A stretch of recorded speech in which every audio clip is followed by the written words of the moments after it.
देश की 10 से ज्यादा ट्रेड यूनियनें और कई किसान संगठनों ने मिलकर आज भारत बंद बुलाया है।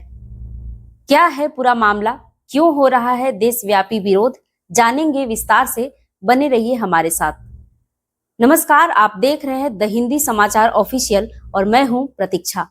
जब देश के सबसे बड़े मेहनतकश तबके मजदूर और किसान सड़कों पर हों तो सिर्फ भीड़ नहीं उतरती, आवाज उठती है।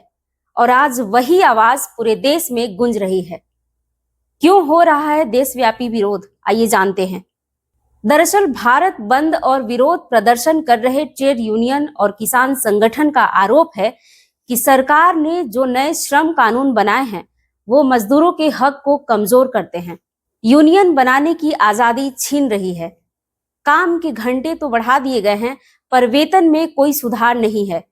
किसानों को उनकी उपज की गारंटी नहीं मिल रही है। समर्थन मूल्य की कोई कानूनी सुरक्षा नहीं है। मजदूरों का कहना है कि सरकार की नीतियां अब सिर्फ अमीरों के हित में हैं। इनका आरोप है कि केंद्र सरकार श्रम कानूनों में ऐसे बदलाव कर रही है जो मजदूरों की सुरक्षा, न्यूनतम वेतन और काम के घंटे जैसे अधिकारों को कमजोर कर देते हैं। किसानों का कहना है कि खेती किसानों को बाजार के हवाले करने से छोटे किसान बर्बाद हो जाएंगे, जबकि मुनाफा बड़ी कंपनियों की जेब में जाएगा। क्या है ट्रेड यूनियन और क्या है इसका इतिहास, आइए जानते हैं।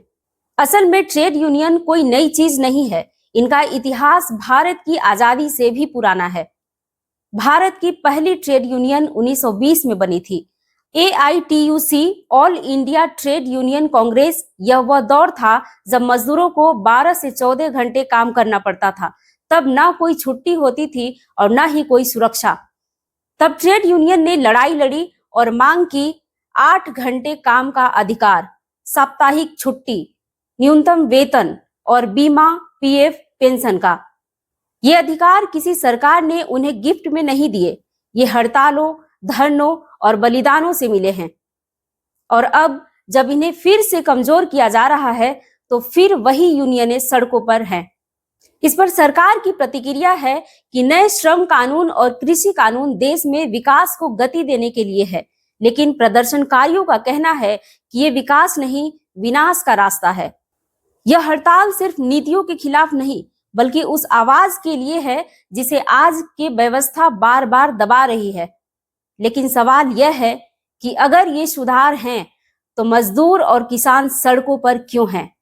इस मुद्दे पर आप क्या सोचते हैं, हमारे साथ जरूर साझा करें। देखते रहें द हिंदी समाचार ऑफिशियल। धन्यवाद।